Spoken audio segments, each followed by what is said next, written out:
Powerful. I love it. And again, that key word of focus is so very important. And going back to the outcome, that's something that is often missed in the difficult conversations we're having. Because a lot of times, especially when we are talking about a sensitive topic where there's a lot of emotions involved, or identity might be triggered, concerns over identity might be triggered, or exclusion or inclusion, whatever it happens to be, emotions take the lead. And it just becomes two people that are emoting at each other rather than conversing with each other. And so when you think about your approach with the safe haven dialogues for how to have these tough conversations, what do you think it is about your methodology that makes it work? Well, one of the first things we do is the intake form. We ask an individual who is aggrieved, it's a term I like to use, basically on one, at most 2 pages, or 1 page, 2 sides, to tell us what the problem is, but to use the following format. First, the desired outcome. What is it you desire as outcome? Second, the environment. Third, what is the situation? And fourth, what do you think the problem is? But here is the kicker. Everything must be written down in bullet form, no paragraphs. Don't wax lyrical. Don't write novels, because then you're emoting. So try to step back a bit, as you commented about the emotion. Try to step back a bit from the emotion and be like Detective Friday. You're too young probably to know this show, Dragnet, but Detective Friday would say, just the facts, ma'am, just the facts. So just get people to just state the facts. So that's the first thing. So we get people to step back a bit. The second thing we do is we focus on equity and inclusion in the organization or in the team. I will comment on conflict management, which is very interesting. But what we do is we then take that form with the description of desired outcome, environment, situation, problem, and we get a team, 3-4 individuals whom I call my VIPs, victors over injustice in their profession, VIPs. One of the things that both when I myself experienced it, as well as I helped others, is often individuals who are aggrieved don't feel they're being heard. They're explaining their situation, but people are really not hearing them. And part of the reason they're not hearing them is they haven't had the experience. So they're listening, but they're not hearing it at a deep level. When an aggrieved individual is presenting to 3 VIPs whom they recognize have had this type of experience, they know they're going to be empathetic. So when they then start being pragmatic and objective, the reaction is not going to be they're being that because they're not hearing me. Because they start off, these people are empathetic, they have been there, they know my story. So that's the second thing that we do. I like that we focused on the intake form to start off.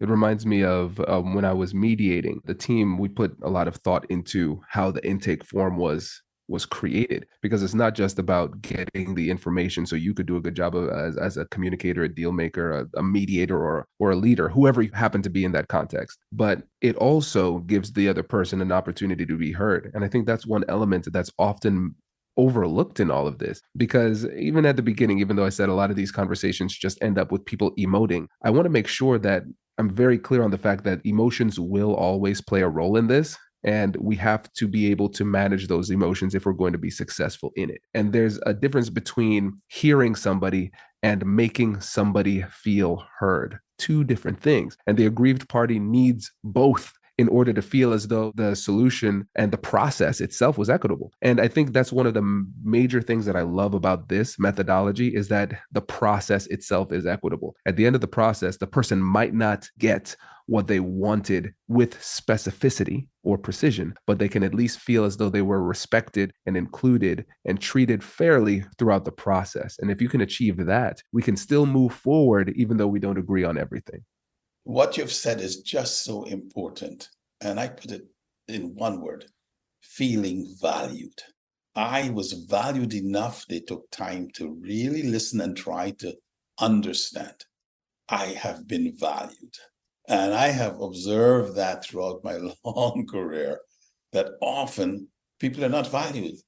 from simple things of just giving the attaboys or recognizing them when they raise their hands in a meeting, they're ignored, etc., or they make a comment and that comment is ignored, but someone else makes the same comment and that person's, this lack of being valued, is just really important.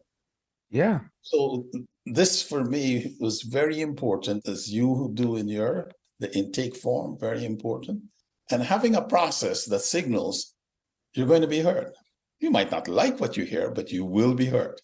I love that. And the signaling that you will be heard is very important, because one of the things that you mentioned is that the going into this process, if they don't feel as though the other side is going to empathize with them, they have this assumption where if you are the person on the other side, you have to come over this bias and this barrier where they are assuming that you do not care and you will not listen. And by being really transparent about the process and helping them to understand what the process is, and knowing that the person on the other side is a VIP, somebody who's working with you to overcome this challenge, now you say, okay, we are on the same team working toward a solution to this problem.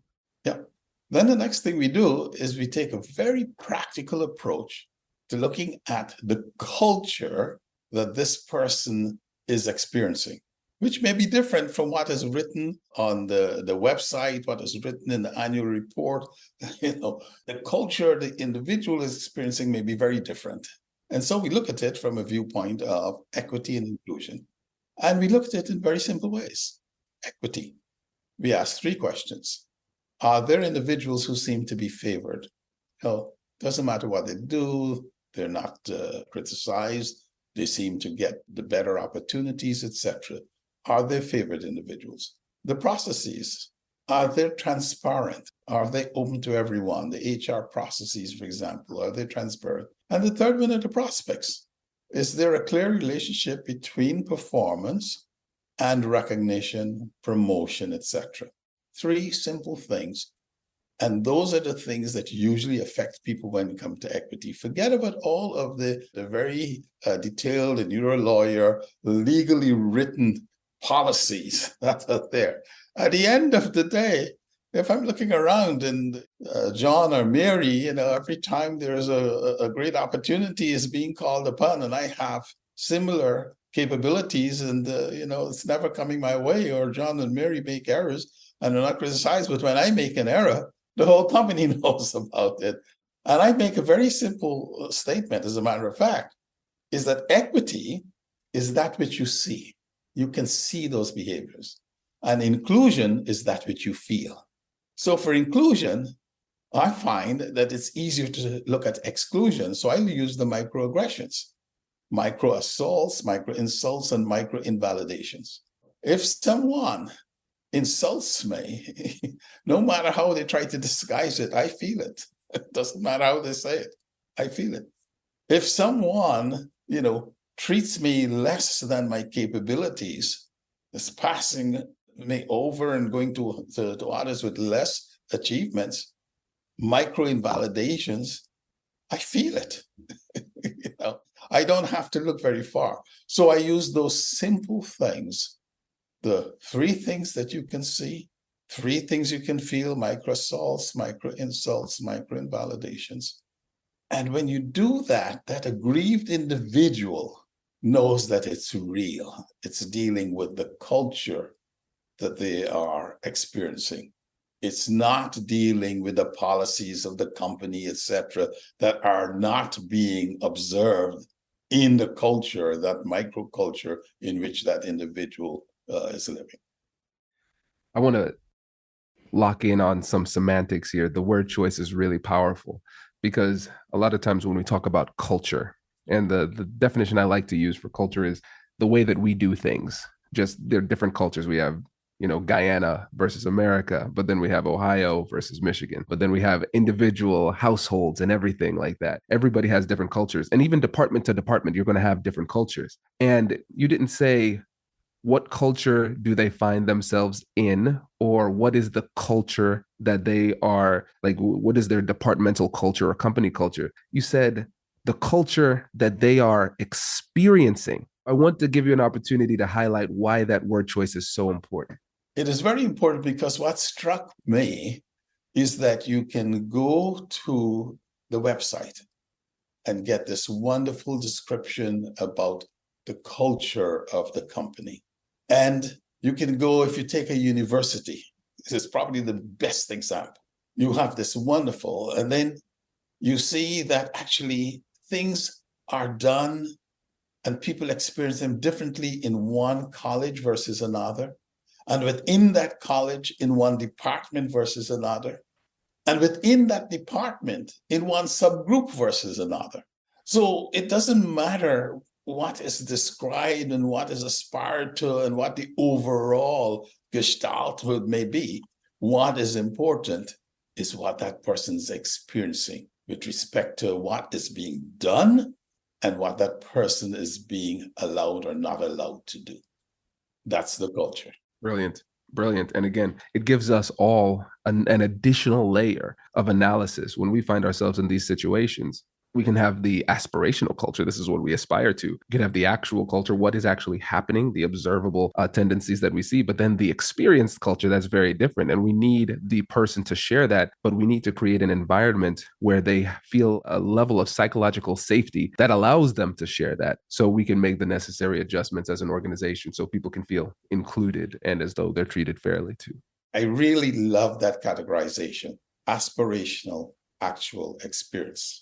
Beautiful. I love that characterization. Thank you. No, I appreciate this. Oh, I really do. This is a masterclass. If you do not mind, but yeah, go ahead. Steal it from you. I will use it. Please do. Please do. That's what that's the purpose of the podcast. I have talked around it, but that encapsulates it very nicely.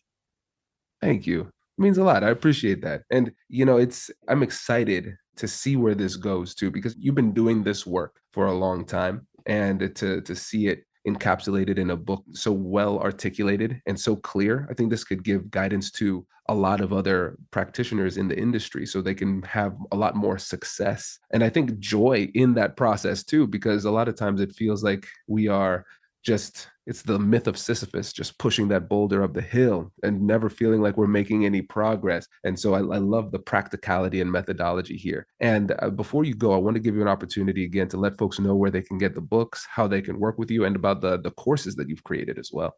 The books are on Amazon and Barnes & Noble. So just go to Amazon, and please, if you are impressed with the book, please do write a review on Amazon. That is really very helpful. I've just launched the courses we talked about, and that could be found at https, the usual / but safehaven.mykajabi/courses. So it's safehaven.mykajabi, Kajabi, which is a platform /courses. And my website is safehavendialogues-llc.com. That's safehavendialogues-llc.com. And I'm available. Just write to team@safehavendialogues-llc.com. I'm available to do webinars, to do workshops, to make presentations.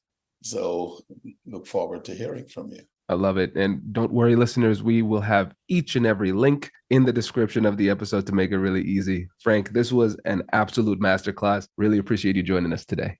Well, thank you for the invitation, and I enjoyed it. And thank you again for that categorization. I will use it.